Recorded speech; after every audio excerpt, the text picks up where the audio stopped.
My last visit is in 2016, but I also had the pleasure of meeting Madame Minister in New York, as well as some other members of the cabinet in different places. So after Ms. Dr. Nishtar's address, I think I have very little to add, I have to say. You were very complete, and it was all music to my ears. Sometimes I ask myself, I have a wonderful ambassador, and many of the cabinet members have wonderful ambassadors, and so probably my presence is not really necessary. But still, I think that's something, the launch of this ESA's financial inclusion strategy, and particularly the strong focus on the kifalat, is really a very good follow-up on the 2015 strategy, and it makes me very happy to see that this issue is getting, once again, really strong attention from the government.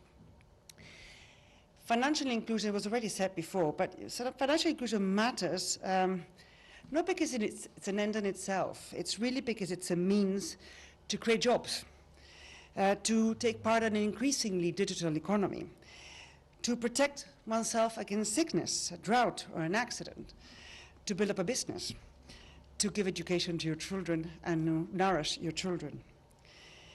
It also helps to empower women and increase income and, above all, productivity for the economy.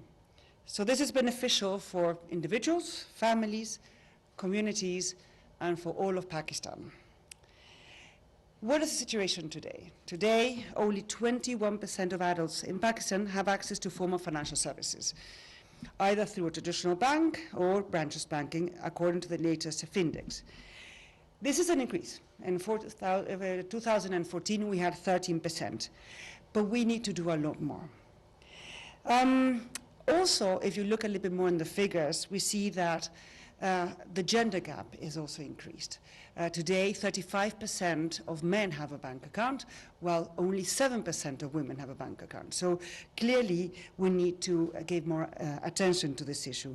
Also, the poorest, 40% of the poorest actually only have 15% of them actually have a bank account. So we clearly have to give a little attention to this issue, and that's why the ESAS is very important. But more than a strategy, we need to now implement. And this is really very important. We are now all aware that technology holds really the strongest promise to make financial inclusion a reality. It will allow us to do this cheaper, faster, and above all, more customer-centric. Technology is putting customer needs at the center. And this would not only grow access of somebody having a bank account, but above all, it would actually increase the usage of the system. Today, we have a lot of people that do have a bank account or have a branches bank account, but don't really use it because it's not really catered to their needs. So this would be a very important issue, to be customer-centric.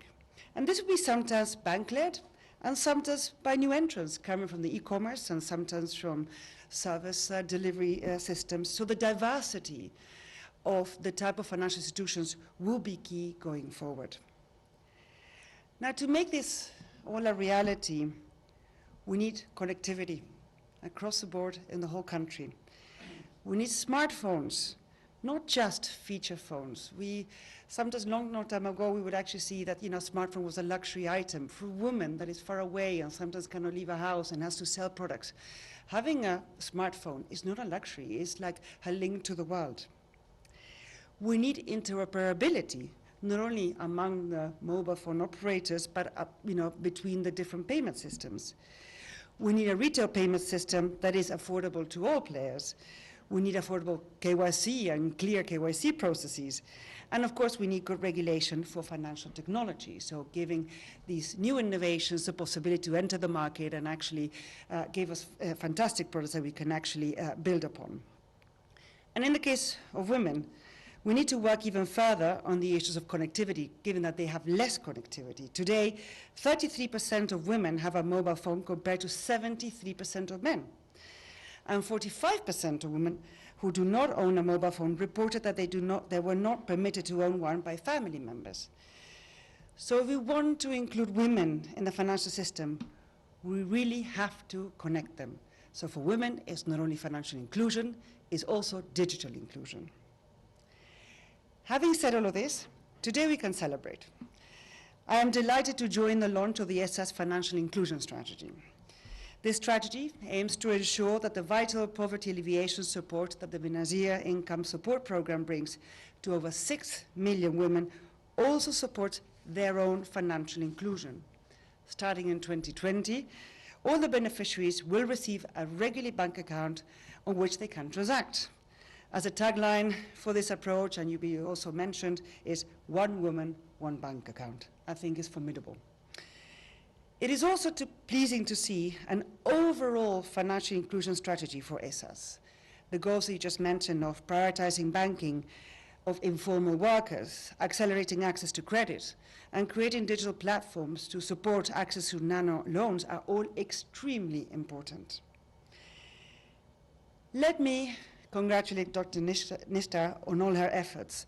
And when she mentions 10 months of procurement, I really know how hard it is to get the details. I mean, sometimes we speak about these big programs, but getting the details is really extremely important to get them right. But I do hope that she's aware that this is just the beginning. We have many more women to go. So we need to get creative, and we need to listen to women's needs, and we have to work together.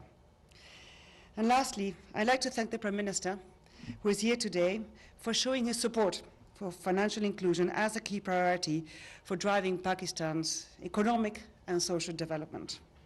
I think your leadership, Mr. Prime Minister, will be key in coordinating, implementing all of these efforts, but also incentivizing and pushing your different departments and the private sector not to forget to actually make this a reality to all Pakistanis and all the enterprises that you have in your country. My partners, the World Bank, Gates Foundation, IMF, and many others are here ready, and the UN system, of course, prepared and ready to help you and support you in this very exciting road that we hope that will not take too long. I thank you very much, and I commend you for your efforts.